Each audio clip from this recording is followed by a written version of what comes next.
Hello. Allow me to begin by extending thanks to the Gamma Iota Boule, Sigma Pi Phi Fraternity Incorporated for hosting the fourth annual recognition ceremony with the theme Lift as We Climb. I'm first of all deeply humbled to have been chosen as the keynote speaker for this virtual ceremony. I have a few minutes to share with you a couple of thoughts that I think are important for the theme Lift as We Climb. We enter this space with a backdrop. The backdrop that we enter this space with is a global pandemic, thus the virtual ceremony that we are engaged in. And with this global pandemic, ready or not, all of us had to adjust the way we went about living our lives. Whether we attended religious ceremonies that were associated with our faiths, all of that changed and our inability to gather because of the dangers in this global pandemic. Many of us have lost loved ones in the midst of this particular situation. And we see the numbers continuing to climb where we do not have a cure and we do not have a vaccine yet. But progress is being made. So that's one part of the backdrop that we enter this space with. The other part of the backdrop that is significant in this time is Black Lives Matter. It is a response to ongoing systemic racism. It is a response to police brutality. It is a response to social injustice that exists within our society. And so we have become familiar with the names of George Floyd, of Breonna Taylor, of Ahmaud Arbery, and the list goes on. But most recently, we discover of Daniel Prude and his death here in Rochester, New York. And all of this is a part of the backdrop that we come to the table with. And so I want you to think about that as we deal with this concept of lifting as we climb. What motivates us to lift as we climb? That becomes the first question for me.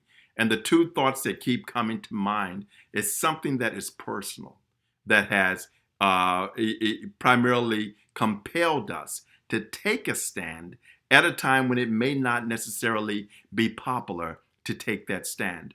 All through history, and I've gone back, I've looked at leaders during the who were abolitionists. I've looked at individuals who fought for civil rights. I've looked at individuals who fought for women's rights, who fought for the rights of the LGBTQ community, the rights of indigenous populations, the rights for persons with disabilities, and the list goes on. And as you look at the backgrounds of the individuals, something that I learn about the leaders who we read about over and over again is that they made their fight personal.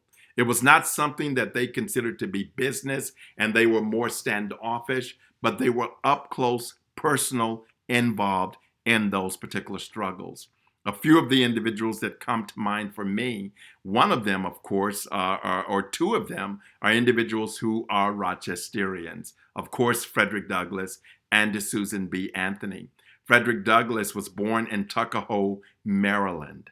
He would escape enslavement in Maryland, and he would later end up settling in Rochester, New York. He would publish his abolitionist newspaper, The North Star, right here, Memorial AME Zion, in the basement of that church. And so when you think about just the impact of Douglass, he would take a strong stand against the enslavement of Africans in this country, even though he knew that his life could be taken at any time, even though he knew that someone could capture him and somehow try to take him back into slavery. Remember Solomon Northrop's 12 years a slave. And yet it was personal enough to him that he shared the slave narratives, that he shared the stories on the speaker circuit, and he was not afraid. He would not stand by and allow people to be enslaved without him taking a stand against it. It was personal for him. The other individual, Susan B. Anthony.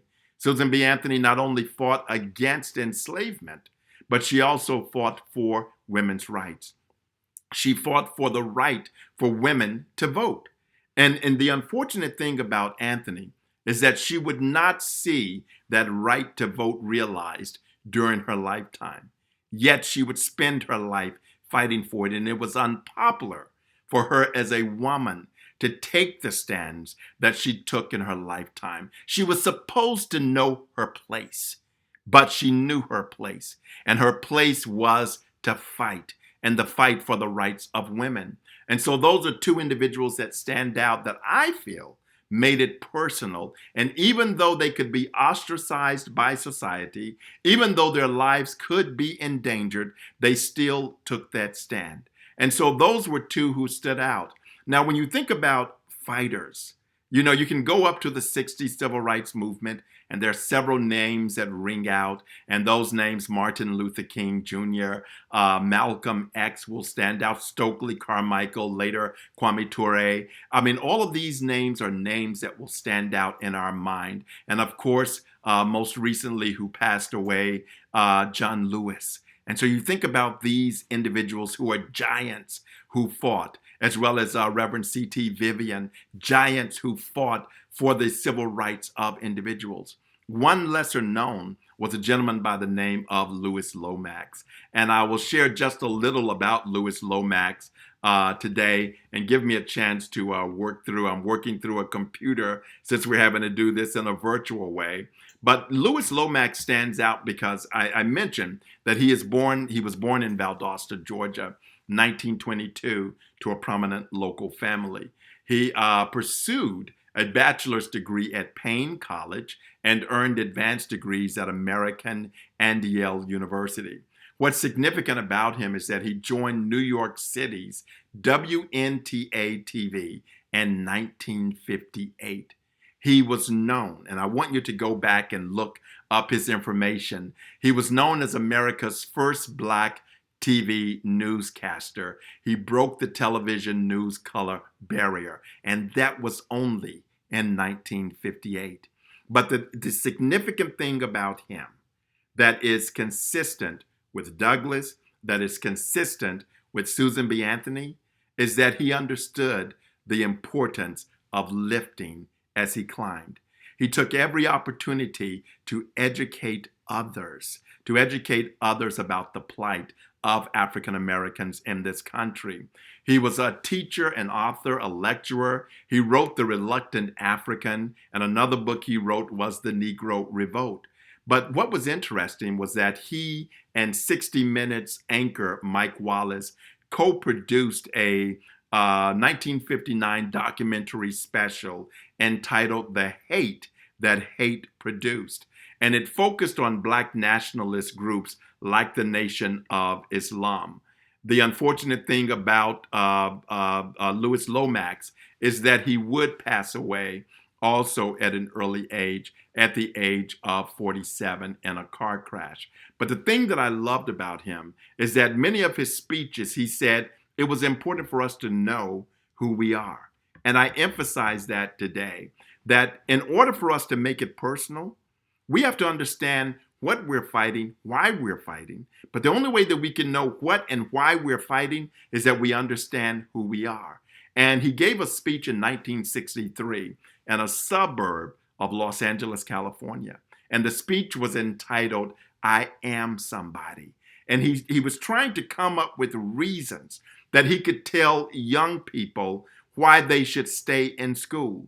And he said, well, I'll give you one good reason. He said, the good reason that I can give you is that we're out here fighting, and we're fighting on your behalf. We are lifting, I'm paraphrasing this, as we climb. And even though I have gained much success, I cannot go forward in life myself unless I reach back and remember whence I came and lift as I climb. And he said, so You stay in school. You learn everything that you need to learn. He said, because if I'm going to have fire hoses turned on me in Birmingham, Alabama, as I had turned on me, if I'm going to have dogs bite me as I experienced in Birmingham, Alabama, when the opportunity comes for you to move forward in life, you'd better be ready, because we're going to continue to fight until every barrier against you is knocked down. We continue that struggle today. But he said, know the history. And this was one of the more profound things that he said, that stands out to me. He encouraged individuals to know their history. And him saying, know your history, know who you are, reminded me of another individual, and that was Billie Jean Young. Billie Jean Young grew up in the 60s in Alabama. And she wrote about attending an all-black school in Alabama. And I love her writings. There's one that she entitled, I Know You. And it deals with the concept of, even though she was in a black school and she was learning all about, math, she was learning about English, she was learning how to write, and she became this eloquent writer and an activist, she still did not learn a lot about herself in the books. So she wrote this poem entitled, I Know You. And she wrote the words, she says, I know you. I know you better than you know me. I started first grade with you. Oh, you didn't ever see me. I saw you all the time. And she goes through the rest of this poem talking about the various ways in which she came to know those who did not look like her. And then she ended it by saying this, and I got to know you better than I know me, and better than you know me. You see, I know you. She concludes, I never saw myself. And I thought about that. What Lomax focused on, that Billie Jean Young writes about, was that we have to teach our young people who they are so that they can wipe the stigma of inconsequentialness from their brows. They need to know the history. They need to know that there is a parallel between Black Lives Matter today and the civil rights movement of the 60s. And they need to discover what those parallels are. They need to understand why a John Lewis, who was involved in the 60s, could connect with Black Lives Matter today. The history is that important. And so Lewis Lomax would spend a lot of time lifting as he climbed by trying to educate others. But I'm going to say this because I know that my time is brief here. You have to understand the calling. I would argue that Frederick Douglass, there was a calling that compelled him to do what he did. Susan B. Anthony calling compelled her to do what she did. I would argue that with Lewis Lomax, calling compelled him to do what he did. The same with King, the same with Malcolm X, and many others who went before. So when you think about calling, King does come to mind. In 1956, a moment of his life is captured in a book by Dr. Mervyn A. Warren, who wrote a book entitled King Came Preaching, the Pulpit Power of Reverend Dr. Martin Luther King Jr. And he captures a moment where he says King was feeling almost as if he was going to throw in the towel.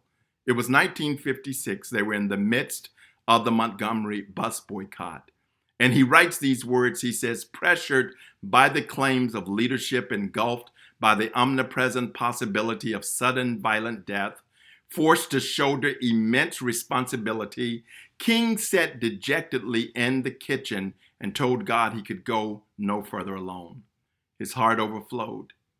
He says, I'm here taking a stand for what I believe is right, but now I am afraid. People are looking to me for leadership, and if I stand before them without strength and courage, they too will falter. I am at the end of my powers. I have nothing left. I've come to the point where I can't face it alone. But then at that moment, King says, I experienced the presence of the divine as I'd never experienced him before.